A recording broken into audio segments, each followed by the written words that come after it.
এখন কিন্তু ভারত মিলিটারি অ্যাকশনের জন্য ঝাঁপিয়ে পড়তে শুরু করলো। আর যে খবর এরপর উঠে এলো সেখানে বলা হলো বাংলাদেশের দিকে লাগোয়া শিলিগুড়ি করিডোরের কাছে 60 কিলোমিটার জায়গা ভারতের সেনাবাহিনী এবার দখল করে নিল।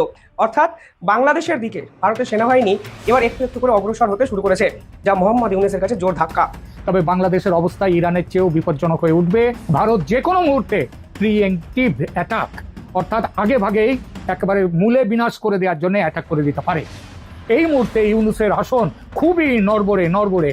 10, 11, 12 সারা বাংলাদেশের জেলা উপজেলায় প্রতিবাদ এবং বিক্ষোভের ডাক দিয়েছি। আগামী 13 তারিখ সকাল সন্ধ্যা ঢাকা মহানগর, ঢাকা সিটিতে আমরা লকডাউনের আহ্বান জানিয়েছি। এখন এপারে চঞ্চলতা, প্রচুর উত্তেজনা, প্রচুর ছোটাছুটি, আর ওপারে পালানোর হিড়িক। কে কোথায় কবে কখন কোথা দিয়ে পালাবে তার সব যোজনা হচ্ছে, পরিকল্পনা হচ্ছে। বাংলাদেশ সেনাকে প্রস্তুত থাকা নির্দেশ ওয়াকারের। নির্বাচন ঠেকাতে আওয়ামী লীগের অক্লান্ত পরিশ্রম। জাতিসংঘের মহাসচিবকে চিঠি আওয়ামী লীগের।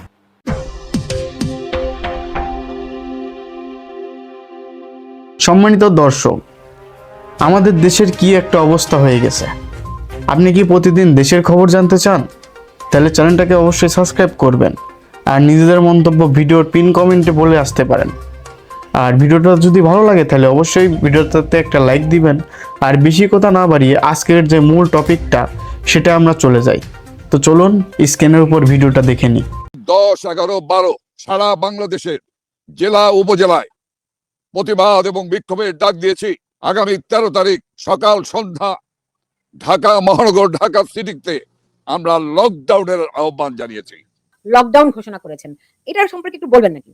যার উন্নয়নের ছোঁয়ায় সারা বাংলাদেশ নতুন করে সেজেছে, তার বিরুদ্ধে মিথ্যা, বানোয়ার, ভিত্তিহীন, উদ্দেশ্য প্রণোদিত ভাবে তার বিরুদ্ধে অবৈধ সরকারের একটি অবৈধ আইসিটি আদালত একটি মামলার নাটক মঞ্চস্থ করে আগামী 13 তারিখ মামলার দিন ধার্য করেছে চূড়ান্ত, এবং ওই দিন মামলার রায়ের তারিখ ঘোষণা করবে। তার মানে কি? 85% মানুষের হৃদয়ের মণিকোঠায় যিনি, সেই তাকে অন্যায়ভাবে একটি অবৈধ সরকারের অবৈধ আইসিটি আদালত কোন রায় দিয়ে সেই রায় চাপিয়ে দেবে, বাংলার জনগণ মানবে না। আমরা বিশ্বাস করি এই কর্মসূচির তোরে এরপরও যদি চৈতন্য উদয় না হয়, আমরা বলে দিচ্ছি ইউনূস সাহেব, এর চেয়ে বড় কোনো পরিস্থিতির মোকাবেলার জন্য আপনাকে প্রস্তুত থাকতে হবে। মনে রাখতে হবে এই দলকে কেউ ধ্বংস করতে পারে নাই, নিশ্চিহ্ন করতে পারে নাই। আমাদের নেত্রী শেখ হাসিনাকে হত্যা করার জন্য 21 বার চেষ্টা করা হয়েছে। সর্বশেষ 2004 সনে যুদ্ধে ব্যবহৃত আর্জেস গ্রেনেড ব্যবহার করে তাকে হত্যার চেষ্টা করা হয়েছিল, কিন্তু রাখে আল্লাহ মারেকে তাকে হত্যা করা যায়নি, তাকে জনগণ থেকে সরিয়ে দেওয়া যায়নি। 2004 সালের 24 আগস্ট এই ফ্যাসিস্ট ইউনূসের নেতৃত্বে, এই জঙ্গি ইউনূসের নেতৃত্বে যে মেডিকুলাস ডিজাইন হয়েছিল, আন্তর্জাতিক সাম্রাজ্যবাদের চক্রান্তের সঙ্গে সামিল হয়ে সেই আন্তর্জাতিক আদালত সেই মামলায় 13 তারিখ রায় ঘোষণা করবে। যে দলকে আইয়ুব খান ধ্বংস করতে পারেনি, যে দলকে জেনারেল ইয়াহিয়া খান নিশ্চিহ্ন করতে পারেনি, যে দলকে জিয়াউর রহমান জেনারেল এরশাদ ধ্বংস করতে পারেনি, যে দলকে 24-এর 5ই আগস্ট সে মাননীয় প্রধানমন্ত্রী শেখ হাসিনা এবং তার ছোট বোন শেখ রেহানাকে হত্যার চূড়ান্ত আঘাত করেছিল, সেখান থেকেও আল্লাহ তাআলা রাব্বুল আলামিন তাদেরকে রক্ষা করেছে। আমি পরিষ্কার বলতে চাই, গ্রেপ্তারে সমস্ত কারাগারে তিল ধারণের জায়গা নেই।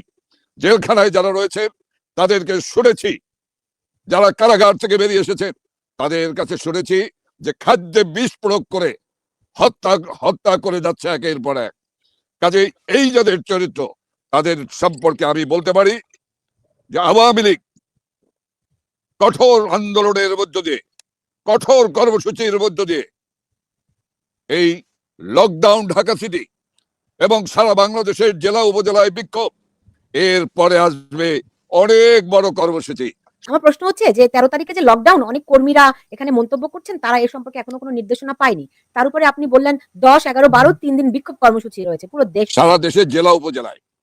তাহলে কর্মীদেরকে কিভাবে করে নির্দেশনাগুলি দেওয়া হয়েছে, তারা কি ধরনের কর্মসূচিগুলি পালন করবে, যদি একটু বিস্তারিত করে বলতেন। আমি তো বাংলাদেশ আওয়ামী লীগের একটি মানুষ, বাংলাদেশ আওয়ামী লীগের একজন দায়িত্বশীল মানুষ। আমি আমার নেত্রীর নির্দেশের বাইরে তো আমি কোনো একটি কথাও বলছি না। কাজে যারা আমার এই আপনার এই অনুষ্ঠান শুনছেন, তাদেরকে মনে রাখতে হবে এটাই হলো নির্দেশনা, এই নির্দেশনার উপরই প্রস্তুত থাকতে হবে। কাজেই আজকেও নেত্রীর 63 নম্বর জেল হত্যা দিবসে বাংলাদেশ আওয়ামী লীগের পেজে, বিডিএল পেজে পরিষ্কার বলেছেন কর্মসূচিগুলি সফল করতে হবে, রাস্তায় নামতে হবে, যার যা কিছু আছে তাই নিয়ে ঝাঁপিয়ে পড়তে হবে। আর কি নির্দেশনা, আর কত অপেক্ষা? কাজে লড়াই করতে হবে। আমার কর্মী বন্ধুরা, আমার সহযোদ্ধা ভাইয়েরা, আমাদের নেত্রী শেখ হাসিনা আমাদেরকে নির্দেশ দিচ্ছেন, সেই নির্দেশ অনুসারে অনুসরণ করা আমাদের দায়িত্ব এবং কর্তব্য। সেই পবিত্র দায়িত্বটি প্রতিটি মানুষের পালন করতে হবে। এটি আমার আবেদন আপনাদের কাছে। বেড়ে খেলতে গিয়ে আন্তর্জাতিক স্তরে যে কি অবস্থা হতে পারে তা হয়তো বিলক্ষণ বুঝতে পারছেন মোহাম্মদ ইউনূস।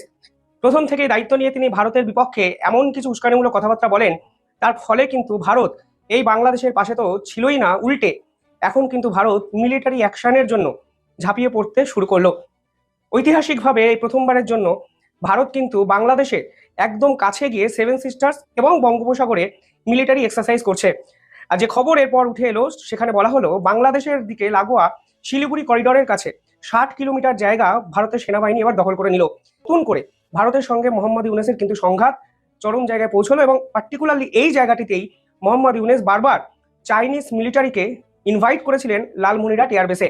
সব মিলিয়ে যেটা দাঁড়ালো তা হলো মোহাম্মদ ইউনূসকে পাল্টা দেওয়ার জন্য ভারত যে উদ্গ্রীব হয়ে উঠেছিল, এবার কিন্তু বাস্তবের মাটিতেও তার প্রতিফলন দেখা গেল, যেখানে বিভিন্ন জায়গায় খবরে প্রকাশিত হয়েছে চিকেন স্নেকের কাছে 60 কিলোমিটার জায়গা ভারতের সেনাবাহিনী নিজেদের দখলে নিল, যা মোহাম্মদ ইউনূসের কাছে জোর ধাক্কা। এবার প্রশ্ন উঠতে পারে, কেন হঠাৎ করে ভারতের মিলিটারি এতটা আগ্রাসী মনোভাব দেখালো? আপনি যদি ভারতের মিলিটারি শেষ 5 বছরের ইতিহাস দেখেন তাহলে বুঝবেন ভারত যখনই 7 সিস্টার্স এবং বঙ্গোপসাগরে মিলিটারি এক্সারসাইজ করেছে তখনই কিন্তু বাংলাদেশ মিলিটারিকে সঙ্গে নিয়ে করেছে। 2020 সালে সম্প্রীতি এক্সারসাইজ আপনারা হয়তো অনেকেই জানেন, সেখানেও কিন্তু বাংলাদেশ মিলিটারি ভারতের সঙ্গে যৌথভাবে মিলিটারি এক্সারসাইজ করেছিল। কিন্তু 2024-এ তিস্তা প্রহার এক্সারসাইজ যা শিলিগুড়ি করিডোরে হয়, এবং 2025-এ বর্তমানে যে মিলিটারি এক্সারসাইজ হচ্ছে, সেই দুই এক্সারসাইজ প্রমাণ করে যে ভারতের মিলিটারি আর কোনো অবস্থায় বাংলাদেশ সেনাবাহিনীর সঙ্গে সম্পর্ক রাখতে চায় না, কারণ বাংলাদেশ সেনাবাহিনী এমন কিছু পদক্ষেপ নিয়েছে যা সরাসরি ভারতের দিকে ইঙ্গিত করে এবং ভারতকে উস্কানি এবং প্ররোচনা দেয়। কালকে যে খবর সামনে এসেছে সেখানে বলা হচ্ছে বাংলাদেশ এবার চায়না থেকে ব্যালিস্টিক মিসাইল নিয়ে আসতে চলেছে, এবং সেই মিসাইলের নাম SW400। এটি একটি শর্ট রেঞ্জ ব্যালিস্টিক মিসাইল, যার রেঞ্জ কিন্তু 200 কিলোমিটার। এবার যে দেশটি কোনো রাষ্ট্রের সঙ্গে বর্তমানে যুদ্ধে লিপ্ত নয়, তারা হঠাৎ করে কেন ব্যালিস্টিক মিসাইল কিনে তাদের এয়ার বেসে ডিপ্লয় করছে তা আপনারা অনেকেই বুঝতে পারছেন। এর একটাই কারণ, সরাসরি ভারত বিরোধিতা, ভারতের সেনাবাহিনীকে উস্কানি দেওয়া। যে ব্যালিস্টিক মিসাইল তারা কিনেছেন, সেই ব্যালিস্টিক মিসাইলের যদি লেন্থ দেখেন, সেই লেন্থ হলো 6 মিটার এবং এর প্রস্থ 0.4 মিটার, এবং এটি কিন্তু 900 থেকে 1300 কেজি ওয়েট ক্যারি করতে পারে। এবং আরো ইম্পর্টেন্ট বিষয় হলো এটি অত্যন্ত ডাইনামিক, এবং এর যে সেন্সার কোয়ালিটি, ব্যাটারি, তা অত্যন্ত ভালো, এবং 10 মিনিট এটা লঞ্চ করা সম্ভব। এবং চীন অত্যন্ত দক্ষতার সঙ্গে, বিচক্ষণতার সাথে বাংলাদেশকে এই শর্ট রেঞ্জ মিসাইল দিচ্ছে, কারণ চীন আমাদের উত্তর পূর্ব লাদাখ সীমান্ত এবং অরুণাচল সীমান্তে তাদের সেনাঘাঁটি তৈরি করেছে।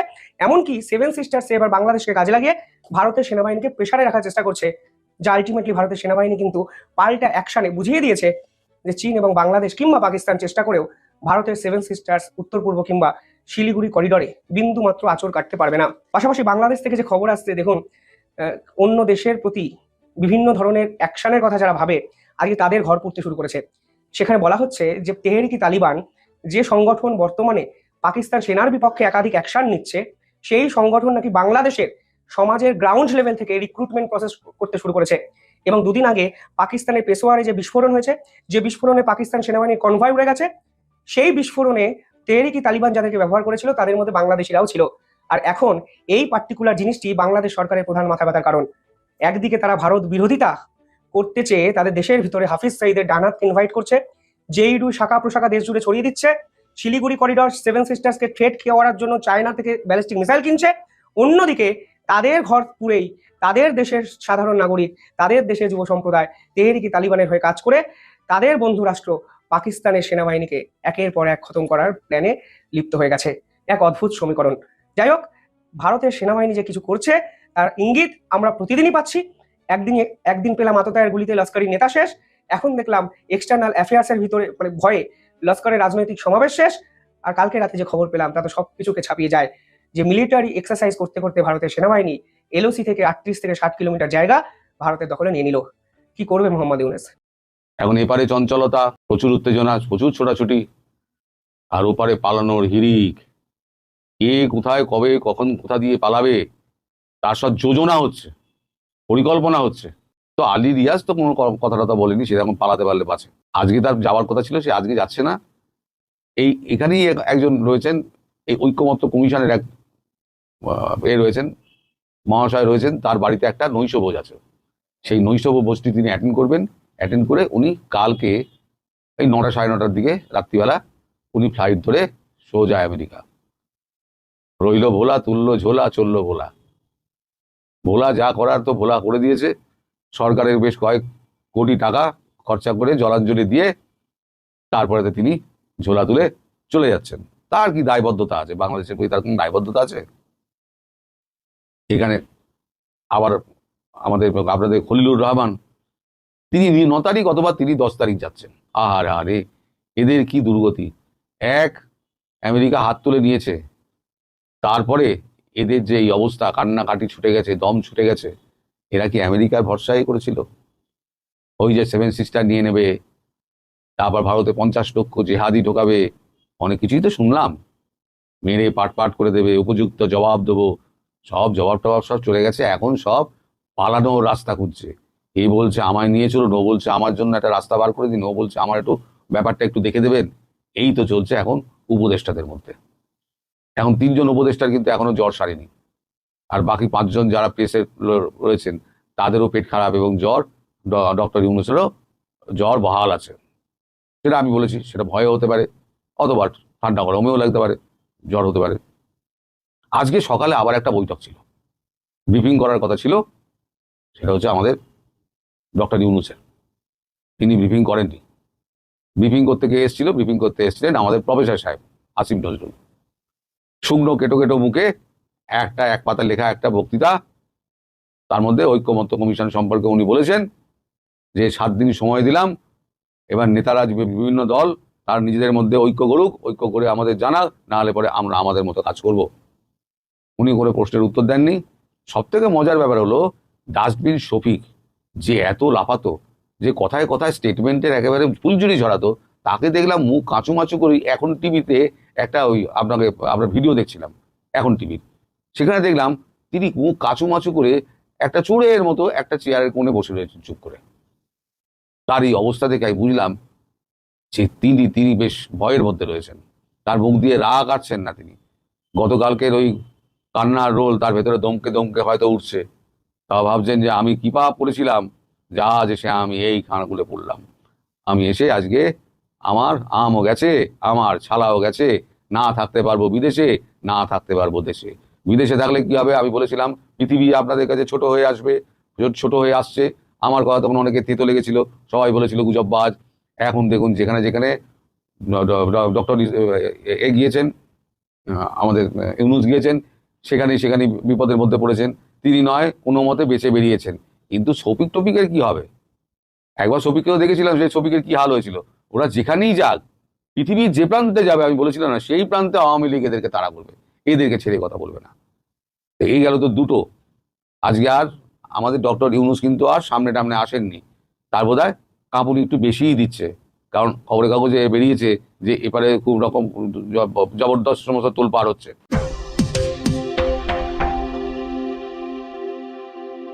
সম্মানিত দর্শক, আমাদের দেশের কি একটা অবস্থা হয়ে গেছে। আপনি কি প্রতিদিন দেশের খবর জানতে চান? তাহলে চ্যানেলটাকে অবশ্যই সাবস্ক্রাইব করবেন, আর নিজেদের মন্তব্য ভিডিওর পিন কমেন্টে বলে আসতে পারেন। আর ভিডিওটা যদি ভালো লাগে তাহলে অবশ্যই ভিডিওটাতে একটা লাইক দিবেন। আর বেশি কথা না বাড়িয়ে আজকের যে মূল টপিকটা সেটা আমরা চলে যাই। তো চলুন স্ক্রিনের উপর ভিডিওটা দেখে নিই।